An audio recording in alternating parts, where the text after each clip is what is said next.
పశ్చిమ గోదావరి జిల్లా నర్సాపురం కూటమి ప్రభుత్వ సచివాలయ ఉద్యోగస్తులకు ఇచ్చిన హామీలను తక్షణం నెరవేర్చాలని ఆ సంఘం రాష్ట్ర అధ్యక్షులు జోసెఫ్ కిషోర్ డిమాండ్ చేశారు. గ్రామ సచివాలయ కేంద్రంలో డెమోక్రసీ అసోసియేషన్ ఆధ్వర్యంలో గ్రామ సచివాలయ కమిటీ సమావేశం జరిగింది.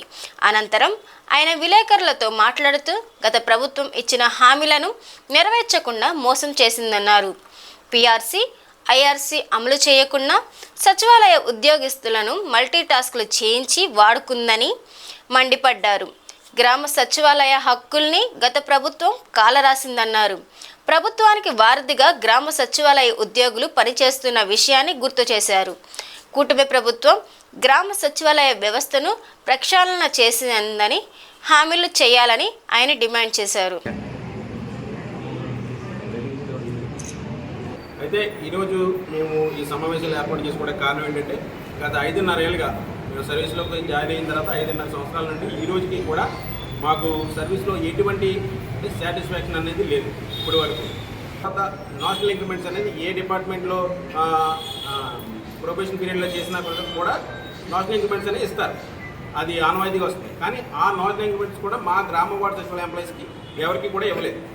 తర్వాత మాకు ఏ డిపార్ట్మెంట్లో జూనియర్ అసిస్టెంట్లు చూసినా సరే మీరు డిగ్రీ క్వాలిఫైడ్ ఉన్న వాళ్ళకి ప్రతి ఒక్కరికి జూనియర్ అసిస్టెంట్ పే స్కేల్ అనేది ఇస్తారు. కానీ గ్రామ వార్డు సచివాలయ ఎంప్లాయీస్కి మాత్రం రికార్డ్ అసిస్టెంట్ పే స్కేల్ ఇచ్చి ఈ రోజుకి కూడా వినియోగించుకుంటున్నారు గతంలో. అలాగే తర్వాత మాకు ప్రమోషన్ ఛానల్ అనేది ఏది కూడా ఇప్పటి వరకు క్రియేట్ చేయలేదు. చేసినప్పటికీ చేసింది కూడా ఇంప్లిమెంట్ చేయమంటే దానికి ఫైనాన్షియల్ అప్లికేషన్స్ ఉన్నాయి, మేము చేయలేమని చెప్తున్నారు. అలాగే జాబ్ చార్ట్ ప్రాథమికంగా ఏ ఎంప్లాయీకైనా మీరు ఏ డిపార్ట్మెంట్ అనేది, అది గవర్నమెంట్ కానీ ప్రైవేట్ కానీ ఏ డిపార్ట్మెంట్ అయినప్పటికీ ఒక ఉద్యోగికి ఒక పని ఉంటుంది.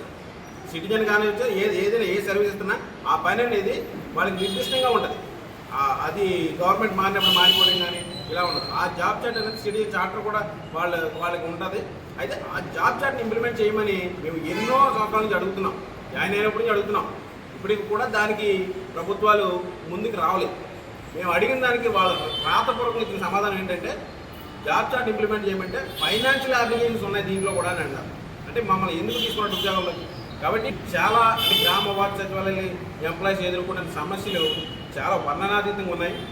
ఆఖరికి టాయిలెట్స్ లేకుండా కూడా పనిచేస్తున్నాం. సచివాలయాల్లో టాయిలెట్స్ చాలా చోట్ల women employees, majority women employees ఉన్న దాంట్లో కూడా సచివాలయాల్లో టాయిలెట్స్ లేకుండా ఇప్పటికీ పనిచేస్తున్నాం. అలాగే మానసికమైన ఒత్తిళ్ళు, అంటే ఈ సర్వీస్ రూల్స్ లేకపోవడం వల్ల, అంటే మా ఎంప్లాయీస్కి ఒక సర్వీస్లో జాయిన్ అయినప్పుడు ఆ సర్వీస్కి ఒక రూల్ ఉంటుంది.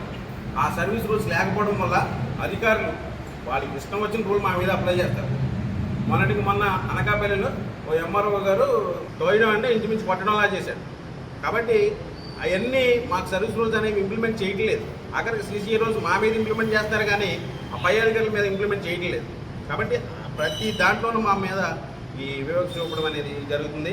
అయితే ఈ కూటమి ప్రభుత్వం వచ్చిన తర్వాత మాకు న్యాయం జరుగుతుందని చెప్పి మేము ఆశించి మంత్రి గారికి వినతిపత్రం ఇచ్చాం. మాకు న్యాయం చేస్తానన్నారు, మేము నమ్మాము. అది ఎప్పుడు చేస్తామని చెప్పలేదు. ఇప్పటికే కూడా మా కూటమి ప్రభుత్వం మీద విశ్వాసం ఉంది, మాకు న్యాయం చేస్తారని నమ్ముతున్నాము. ఈ రేషనలైజేషన్లో, అంటే రేషనలైజేషన్ అంటే ప్రతి ప్రభుత్వం కూడా ఆ ఉద్యోగుల్ని ఏ విధంగా వాళ్ళు ఉపయోగించుకుని ప్రజలకు మేలు చేస్తారనేది, మెరుగైన సర్వీసులు అందిస్తారనే దానికి రేషనలైజేషన్ ఒక భాగం. ప్రతి గవర్నమెంట్ వచ్చినప్పుడు కూడా టీచర్లు చేస్తారు, తర్వాత రెవెన్యూ సర్వీసులు చేస్తారు, రకరకాలు చేసుకుంటారు. అయితే మేము కూడా రేషనలైజేషన్ వ్యతిరేకం కాదు. అయితే రేషనలైజేషన్ పేరుతో వేరే ఇవి జరగకుండా చూడాలని చెప్పి మేము ప్రభుత్వాన్ని కోరుతున్నాము. ఆ రేషనలైజేషన్ చేసే కమిటీల్లో మమ్మల్ని భాగస్వాములు చేయమని అడిగాము. కానీ దాంట్లో మాకు అన్యాయం జరగకుండా మేము చూడమని కోరుతున్నాం. రేషనలైజేషన్లో ప్రతి ఒక్కరికి తీసుకున్న జీతానికి సరైన పని, అందరికీ సమానమైన పని కల్పించాలని మేము కోరుతున్నాము. ఒక చోట ఎక్కువ, ఒక చోట తక్కువ కాదు. ఒకరికే 4 ఇన్ఛార్జీల పోస్టులు ఉన్నాయి, ఒకరికే 2 ఇన్ఛార్జీల పోస్టులు ఉన్నాయి. కాబట్టి ఏ సర్వీస్కి అతను న్యాయం చేయగలడు? ఒకడే 2 పోస్టులు 3 పోస్టులు చేయలేడు కదా ఎక్కడ కూడా. కాబట్టి రేషనలైజేషన్ మేము సమ్మతిస్తున్నాము, కానీ మాకు అన్యాయం జరగకుండా చూడమని చెప్తుంది. కాబట్టి వర్క్లో ఈ టార్గెట్ బేస్డ్ అనేది ఉండకూడదు. అలాగే మొన్న రీసెంట్గా జరిగిన సంఘటన ఏంటంటే 277 డిజిటల్ అసిస్టెంట్ల పోస్టులకి ప్రమోషన్ ఛానల్ చూడమని చెప్పి ఒక కమిటీ వేయడం జరిగింది.